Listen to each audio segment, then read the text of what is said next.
algorithm. So I'm going to move right into this story. Mr. Enes Kanter, we've spoken about him before.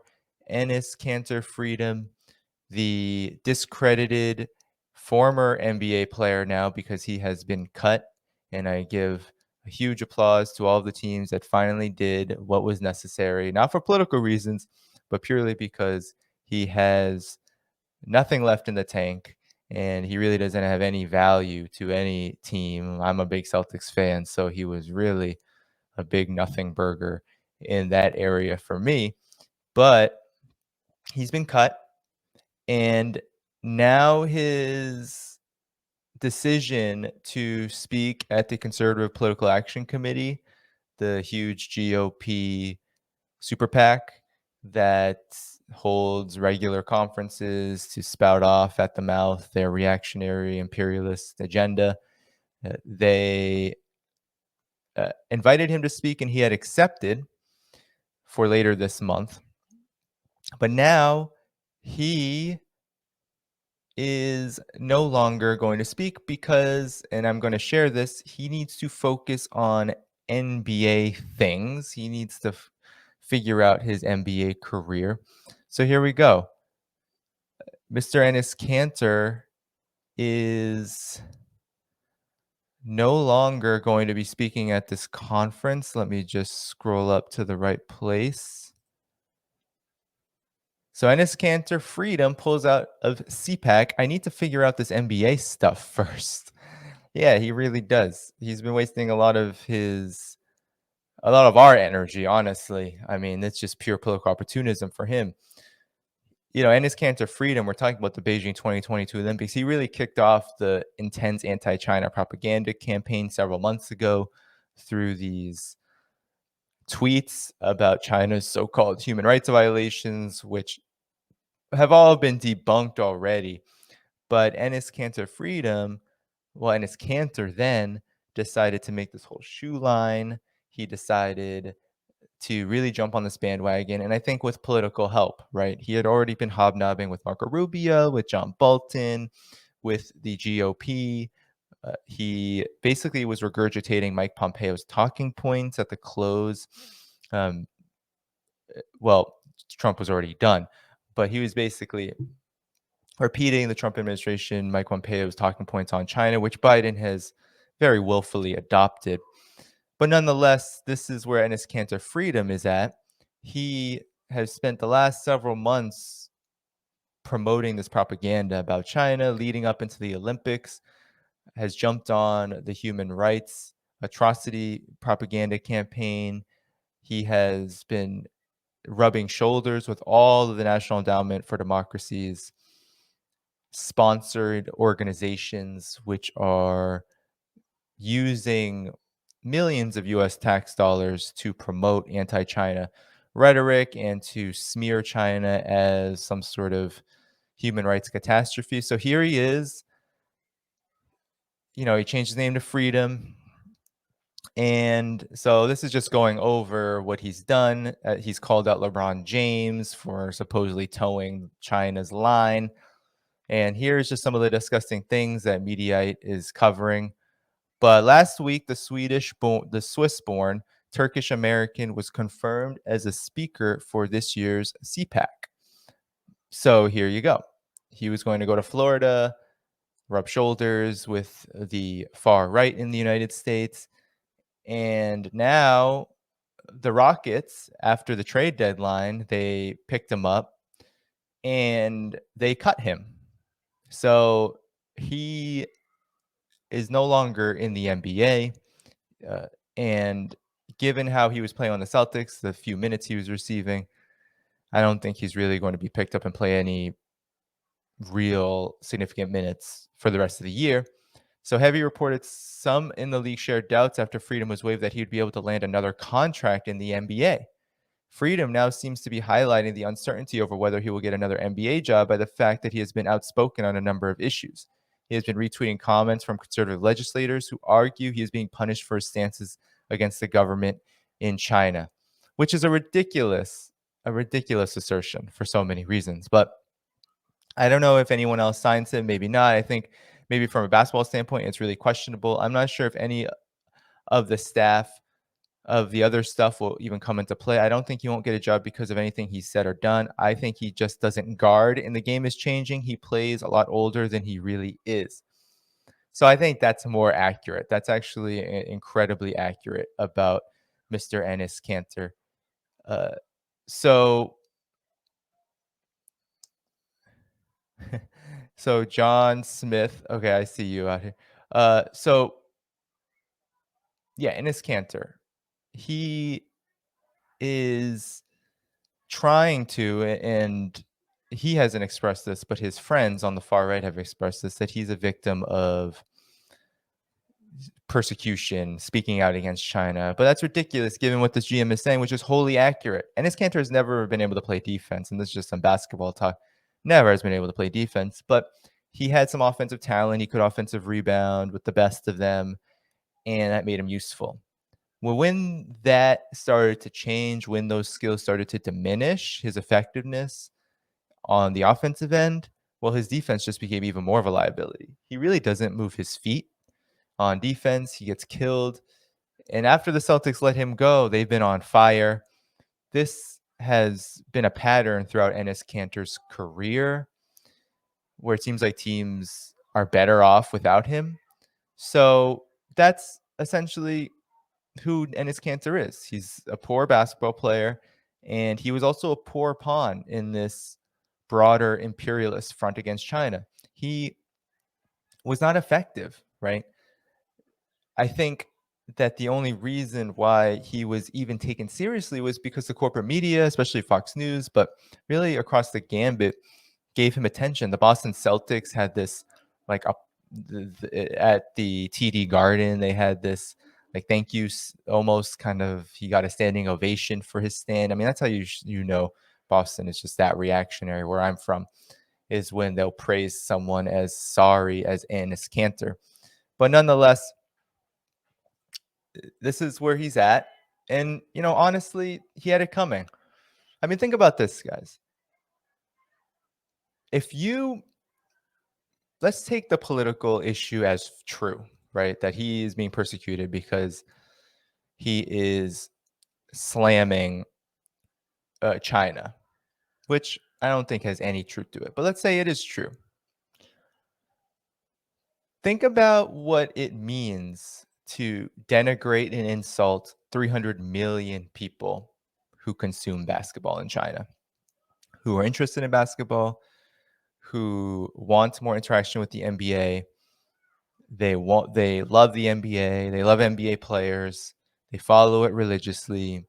What does it mean for the NBA to be put in this position where you have one of your worst players in the NBA, one of your most mediocre players in the NBA, become the face of an anti-China campaign that has absolutely nothing to bring to the NBA, but certainly it really doesn't bring anything to anybody except for the military industrial complex and except for this very narrow set of interests, right? So when you think about Enes Kanter's allies crying persecution here, you got to think about, well, where else would it be okay, especially for a real worker, right? Forget about the NBA players, even him making millions literally for being poor at his job. But think about workers. Are workers able to become the face of a imperialist propaganda campaign and get away with that? Maybe it would be useful. But I think what's important here is that Enes Kanter really made the bed he's laying in. He wanted to take advantage of this moment, this new Cold War moment, and make a political career for himself. That seems farther and farther down the road.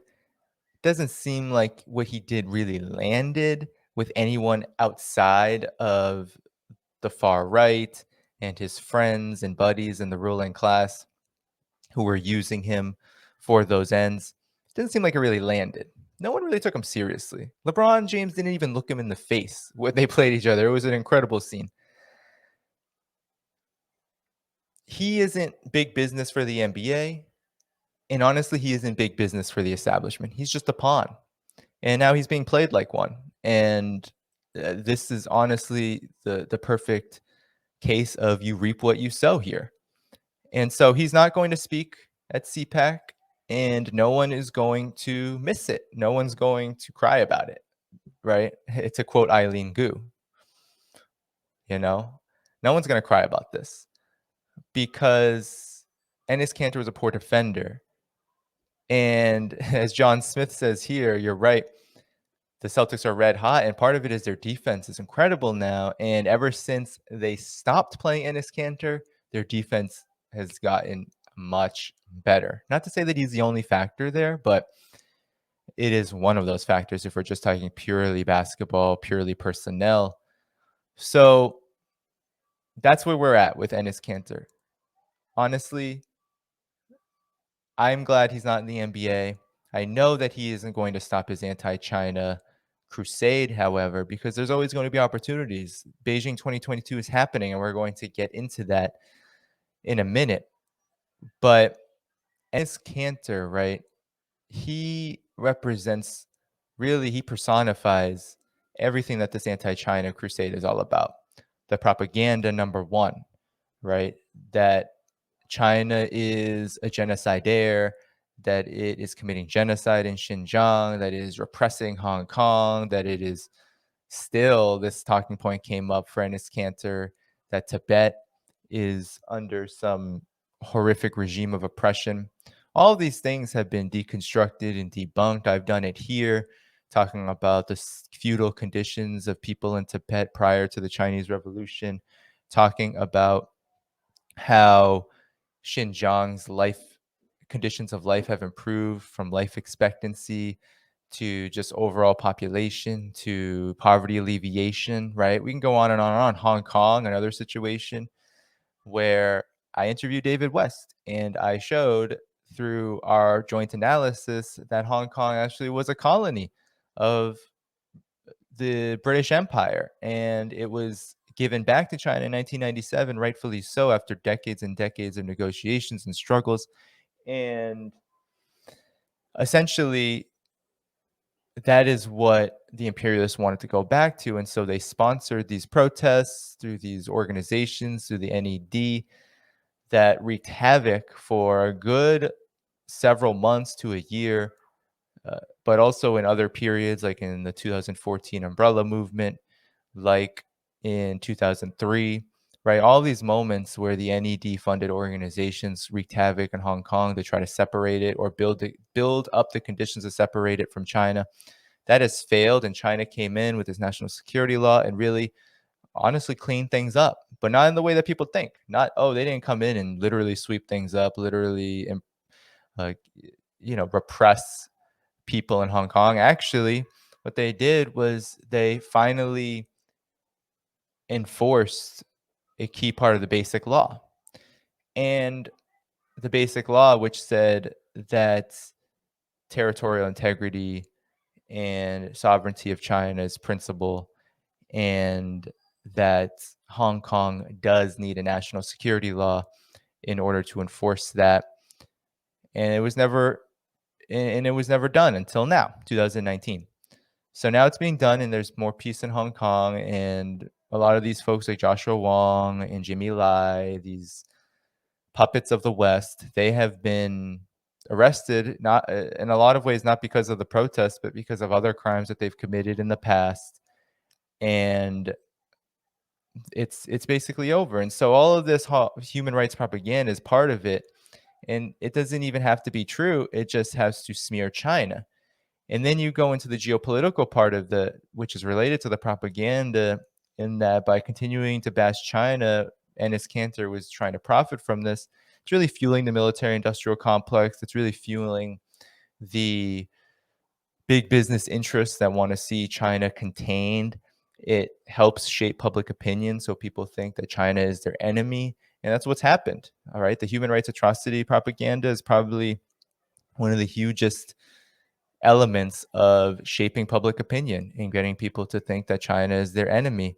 And now we have majorities of people in the United States, somewhere between 2/3 and 4/5 of people in the United States, and the same goes for Europe, that believe China is not only the biggest enemy, but also deserving of real punishment, right? You had lots of people polling in favor of an invasion of Taiwan, which just goes to show how much and how effective this warmongering is. So that's what Enes Kanter was all about.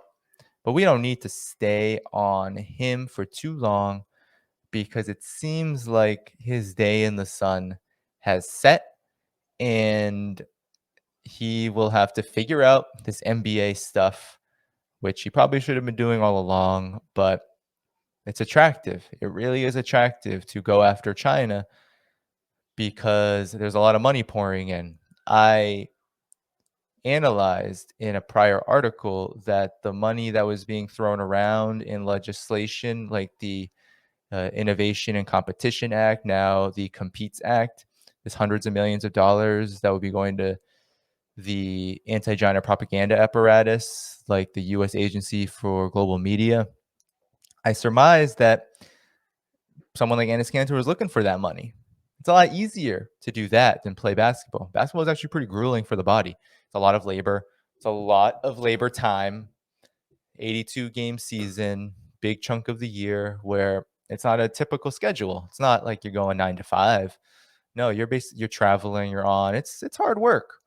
So for someone like Enes Kanter who doesn't have many prospects within the game anymore, makes a lot of sense that given his background of with Fethullah Gulen and the reactionary Gulenist movement in Turkey, given his connections there, it makes sense, right? That anti-Palestinian far-right reactionary ideology led by Fethullah Gulen, a former CIA asset. Well, I think he's current CIA asset, but he's an asset nonetheless of the war machine. Given all of that, it makes sense that he would be so enthusiastic to jump on this bandwagon. So as you're